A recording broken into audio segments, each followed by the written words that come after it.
Guhaye ikaze wowe ukurikiye Aidarike TV show kandi wifurije amahoro y'Imana. Nawe utarakanda subscribe nakubwira ngo kore kuri subscribe kandi kugira ngo tujye dukomeza kubana umunsi ku wundi. Uyu munsi mwabonye ko hari inkuru rwose yaciye abantu umugongo benshi ndetse yaciye igikuba y'umupapa wacu wa Kiliziya Gatolika witabye Imana. Yitabye Imana uyu munsi mu gitondo saa moya, barebye ku isaha avuze ko yitabye Imana saa moya n'iminota 35. Akaba ari umupapa rwose waranzwe n'ibintu byiza, aribyo ngiye kumanza kukubwira mbere yo kukubwira amateka yiwe. Uyu mupapa hari ibintu bikomeye byamuranze. Cyambere cyamuranze ni ukwicisha bugufi. Buriya umuntu wese urimo Imana uzamurangwa nuko inshuro nyinshi yicisha bugufi ntiyishyire hejuru. Uyu mupapa rero nawe ari mu bantu baranzwe no kwicisha bugufi cyane, ndetse akaba ari naho abantu bahera bavuga ko yari umuhire, yari umutoni w'Imana. Akaba ari naho abantu bahera bavuga ko uyu muntu rwose yari yaratoranyijwe n'Imana, kubera ko rwose uyu mupapa Papa Francis yari umuntu, cyangwa se mu gifaransa ni François, yari umuntu wicishaga bugufi ndetse bitajyanye n'icyubahiro cye. Ubundi hari igihe umuntu aba afite icyubahiro akicisha bugufi cyangwa se akagendana n'icyo cyubahiro, wenda ntajye hejuru yacyo cyane ariko akagendana nacyo. Ariko uyu mupapa ari mu bantu batagendanaga n'icyubahiro bari bafite, ahubwo we yagendaga hasi y'icyubahiro akicisha bugufi nk'umuntu urimo Kristo. Ikindi, uyu mupapa mu bintu byamurangaga yagiraga urukundo. Uyu mupapa ari mu bantu bakundaga abakene. Ubundi umuntu ugira urukundo rw'Imana arangwa n'imbuto yo kwicisha bugufi, akarangwa n'urubuto bita urukundo. Urukundo nirwo Imana idusaba, nirwo Yezu Kristo yadusabye cyane, avuga ati mukundane nk'uko nabakunze. Kandi umuntu wese ufite Kristo muri we arangwa n'urukundo. Uyu mupapa rero nawe ari mu bantu bagiraga urukundo ndetse barangwanzwe n'urukundo kuri iyi si. Twavuga tuti rwose Kristo yari muri we ndetse yari yaramuhamagaye. Ikindi, yarangwaga n'amahoro. Amahoro nayo burya ni urubuto rw'abantu b'abakristo, ni urubuto rw'abantu barangwa rwose no kuba bafite umwuka w'Imana, cyangwa se icyo twakwita roho mutagatifu. Roho mutagatifu yari mu muntu arangwa no kuba ari umuntu ubiba imbuto y'amahoro cyangwa se imbuto y'urukundo. Rero yari umuntu ukunda amahoro. Mwajyaga mwumva ko inshuro nyinshi n'ibihugu byinshi byagiranaga amakimbirane, akavuga ati rwose dukeneye amahoro, mureke ibyo murimo. Ugasanga ni umuntu uri guhosha intambara cyane. Kubera iki? Kubera ko yari umuntu w'umunyamahoro ndetse ukunda amahoro. Niyo mpamvu rero uyu mupapa, ariyo mpamvu tuvuga tuti uyu muntu yari umuntu w'umuhire cyane, ndetse tukaba tutashidikanya ko Imana yamwakiriye mu bayo. Uyu mupapa rero wenda amateka ye makeya twavuga ni uko uyu mupapa Francisco amazina ye y'ukuri yitwaga George Morio Gerigorio. Ni amazina akomeye, ni George Morio Gerigorio. Akaba ari yaravutse mu 1936 ku itariki 17 z'ukwa 12 muri uyu mwaka w'1936. Akaba yitabye Imana afite imyaka 88.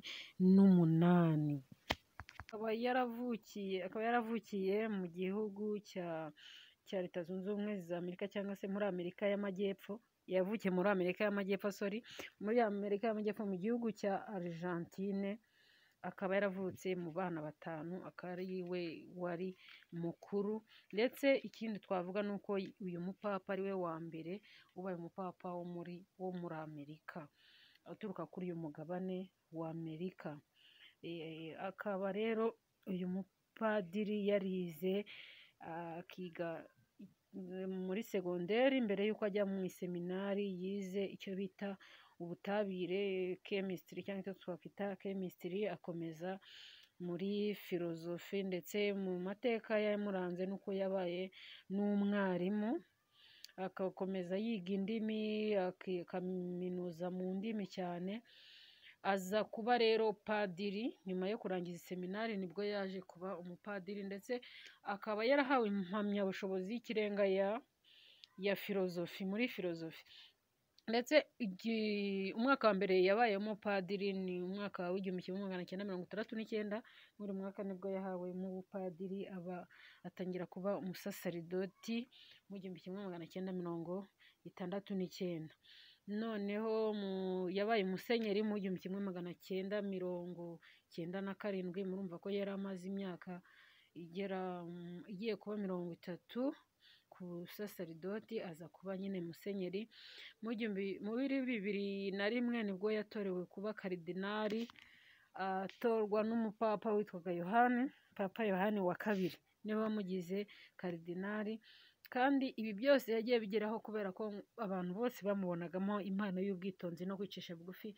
Bagiye bamubonamo impano yo kuvuga amagambo ngo make kandi akitonda, kandi akaba ari umuntu utarahubukaga mu bintu avuga cyangwa se mu bintu akora. Akaba ari umuntu waranzwe n'ubunyangamugayo ndetse n'ubudahemuka ku bantu benshi bagiye babasha kubivuga, ndetse n'ibisonga bye nk'uko byagiye bitangaza mu makuru y'uyu mupapa ko yaranzwe no kwicisha bugufi. Akaba ari no mpamvu abaye papa yahisemo kwitirirwa uyu mutagatifu Francisco, kuko uyu mutagatifu Francisco ari mu batagatifu nyine barangwa no kwicisha bugufi, bagakunda ibiremwa ndetse bakamamaza amahoro cyane ku isi. Rero uyu mupapa ni umuntu waranzwe no gukunda abakene cyane, kandi akaba ari umuntu utakundaga ibintu kurenza abantu. Akaba ari umuntu wakundaga abantu bacishije bugufi, ndetse akifuza no kubana nabo, akanga ko barengana cyane. Akaba ari umuntu wakundaga guha abantu agaciro kandi akarwanya akarengane igihe cyose. No mu mateka yamuranze ni umuntu wakunze kurangwa no kwanga kubona umuntu arengana. Akabona umuntu urengana akavuga ati oya, ibi bintu ntago bikwiriye. Mu minsi yashize rero muzi ko uyu mupapa yarwaye, gusa amateka avugwa ko uyu mupapa afite imyaka 21 yonyine yaje kugira ikibazo cy'ibihaha. Murumva ko yari akimaranye igihe, aza gukurwamo igihaha cy'iburyo afite imyaka 21 yonyine. Nibwo icyo gihaha cy'iburyo cyaje gukurwaho kubera ko cyari cyangiritse cyane, ariko ni ibivugwa mu bintu byaranze uyu mupapa. Uyu mupapa rero akaba yaratabarutse, ariko nubwo yatabarutse rwose ni umuntu udasanzwe, ni umuntu tutazongera kubona mu buzima bwacu. Gusa ibyo yakoze tuzakomeza tubyibuka, ndetse tuzakomeza rwose tumwigiraho byinshi. Abantu bazakomeza bamwigiraho byinshi, nk'iki kintu cyo kwicisha bugufi, nk'iki kintu cyo gufasha abakene. Biragoye kubona umuntu uri mu rwego nk'urwa papa ariko ukunda abantu baciye bugufi, murabizi. Ariko papa rwose uyu Francis cyangwa se George yari umuntu ukunda abantu baciye bugufi. Rero we yavugaga ati Yezu yaziye abanyabyaha, ndetse akanga ko abanyabyaha babarenganya. Muribuka ubwo hari igihugu kimwe cyari kigeze gushaka kurenganya abatinganyi, kigashaka kubica. Yarahagurutse papa aravuga ati ibyo bintu ntabwo ari byo, ntabwo nshaka kukivuga, ariko murabizi ko byabayeho, birasakuza cyane. Ati abatinganyi, umuntu dusanga ari umutinganyi, abatinganyi babana tuzajya tubica. Papa yarahagurutse ati oya, abatinganyi oya. No muri kiliziya bashaka kubaca, aravuga ati oya, abatinganyi mubareke. Icyo tutabakora ni ukubasezeranya, ariko ntabwo twabica, ntitwanabaca, oya. Kandi koko nibyo, umunyabyaha azacirwa urubanza n'Imana, azacirwa urubanza na Kristo. None Kristo nimba umunyabyaha yamuretse akaba atamwishe, akaba akiriho, wowe kuri intore y'Imana ukwiye kuzana umuntu kuri Kristo, ni gute ukwiye kumwica cyangwa se ukamuca?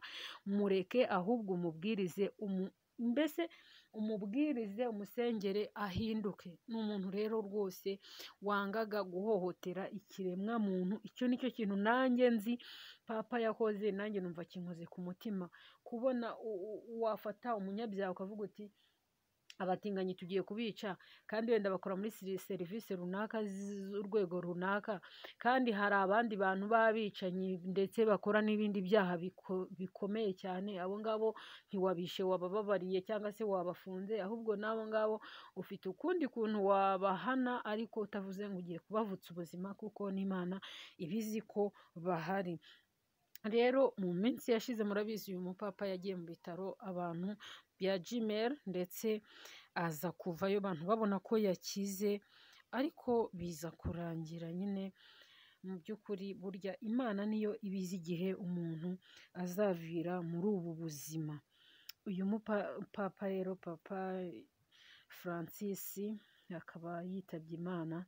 Icyo twavuga tuti papa wakoze imirimo myiza rwose, nubwo wagiye uhura n'ibibazo byinshi, yagiye ahura n'ibibazo byinshi cyane, abantu rimwe na rimwe bakamusebya, abantu bakavuga bati uyu mupapa ashyigikiye ibyaha, ashyigikiye abanyabyaha, mbese yagiye ahura nawe n'intambara nyinshi. Murumva yahuye n'intambara z'ubuzima, yigeze kurwara mu ivi, ahura n'ibibazo by'ibihaha akiri mutoya, ahura n'uburwayi bukomeye butandukanye, ariko Imana ikomeza kubana nawe kugeza ku munsi we wa nyuma.